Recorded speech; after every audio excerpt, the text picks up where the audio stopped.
the one double service return that you are not using enough. And I wanted to share some footage from my most recent tournament because I was spamming it in my most recent tournament simply because one, the court conditions were new. I was not used to the shuttle or the conditions. I didn't really warm up all that properly. But I knew I needed to play something consistent, and I could not give away too many points on the service return. Because what we tend to do, right, is especially when we're tense or under pressure, we want to play like a super clever or super good service return so that we can set ourselves up for a really easy rally. But the problem is when we put that pressure on ourselves, we tend to give away more points than we create. So the answer that I found, and I think a lot of people will see why when I switch over to my computer here in just a second, is the answer is to play more simply. So without further ado, let's head over to the computer and I'll show you what I'm talking about. Alright guys, we're on my computer. I'm using Premiere Pro. I clipped together some footage. I'm going to mute it so it's a bit easier to focus on me, and I'll show you. So the one service return that I was using all the time was playing it straight to the middle, as you can see, right? And so why am I playing it to the middle? A lot of people will think, isn't that just giving the opponents the shuttle? Isn't that like not smart? Don't you want to move them away from the shuttle, right? And fair point, yes. But again, remember, the situation is you want to be consistent. You want to play something smart that isn't too risky. And this covers all three of those criteria. And I'll explain why. So one, it's easy to execute. It's consistent because you're not trying to play anything clever, right? You're simply giving the ball back. But the reason why it's smart, even though it seems super simple, is because now you're forcing all of the pressure on the opponent. They are now required to play something clever because usually, as you can see here, I'm ducking down, letting my rear partner here cover it. But imagine if it was, let's go back to here. No, let's go back here. So let's imagine the guy in the blue takes it and he tries to play it soft. Look where I'm located. I am right next to the shuttle.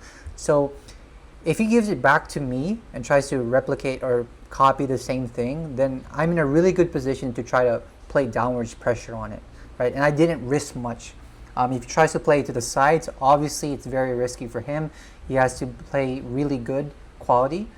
And if they decide to lift it anyways, because it's in the middle, the angles are not that good.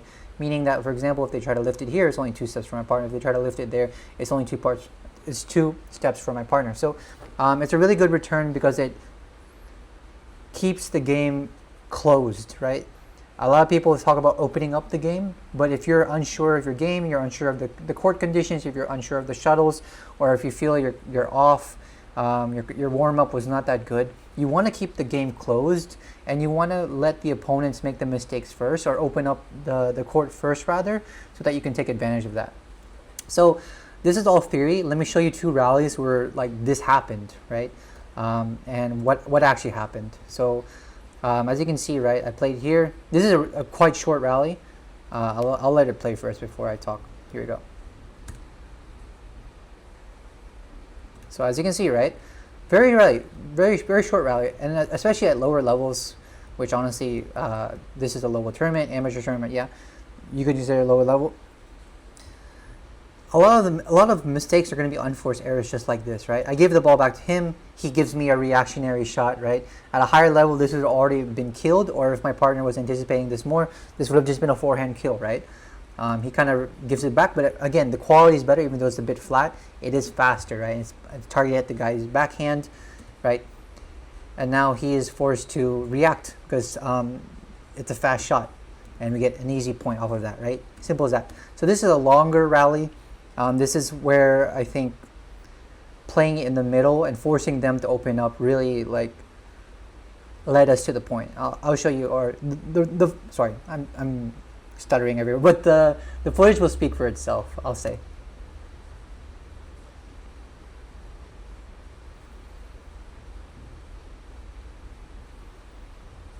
Okay, so this time, even though it was targeted at the backhand, right, let me rewind to the, yeah.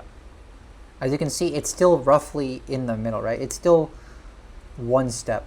I'm not pushing this backhand all the way out here, because if I push it all the way out here, right, then we have to worry about this angle, and you know, at a higher level, it's a risk that, you know, at that point I did not want to take. So I did push him a little bit to the left, their left, yes, but again, right, doesn't have much time to react because the shuttle is so close to them. He just has to turn. He has no time to step and do anything, and that gives us a short lift, right? And we're immediately in that attacking position. This last example I have is if you're serving, how do you keep it in the middle? So this is more not necessarily a service return, more of an extension, but the same principle of keeping it in the middle. I'll let the footage speak for itself. I won't talk too much here.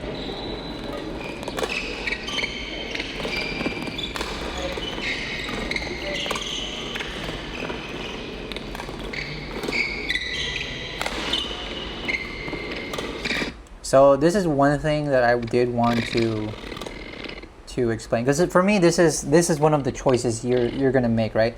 Here I could have played the straight, right? But again, this was like, I think this was our first game, right? So I was not really that confident in my placement. I wanted to not make easy mistakes. I could have played the straight, probably could have killed it and ended the point there, but instead I play a hard drive straight at them, right? And why? I am looking for a reactionary lift that my partner can take advantage of, right? Which we get, right? I aimed for his left hip because this guy was a lefty. He's going to give me a reactionary whip, and that gives us an attacking position, right? Now we are on the offense. We're focusing the white guy. He's obviously the weaker one. And then here, same thing, right? This one is straight, but again, well within the singles lines. I'm giving myself lots of margin so I don't make an error, right? And here, he gives me the ball back safe. Again, I am moving him just a little bit, but again, look where the shuttle's landing. It's just going to be into his forehand. We're still keeping it in the middle, right? This shot was honestly good by the opponent. We were able to recover it, right? And now, obviously, I am expecting a cross, right? Because he thinks that's where the gap is, right? Right? And this is what I mean by the error in opening up early or prematurely. He opens up the court. It's a bad lift. It was an anticipated lift as well, right? And we get the point. So with that being said, I hope this was informational. This is my first time trying this kind of format of video. So if you like this kind of like me watching my own footage and explaining why I do certain shots, let me know in the comments below. Let me know what kind of topics or techniques or tactics or whatever you want me to discuss moving forward. But yeah, for now, thanks for watching. Bye-bye.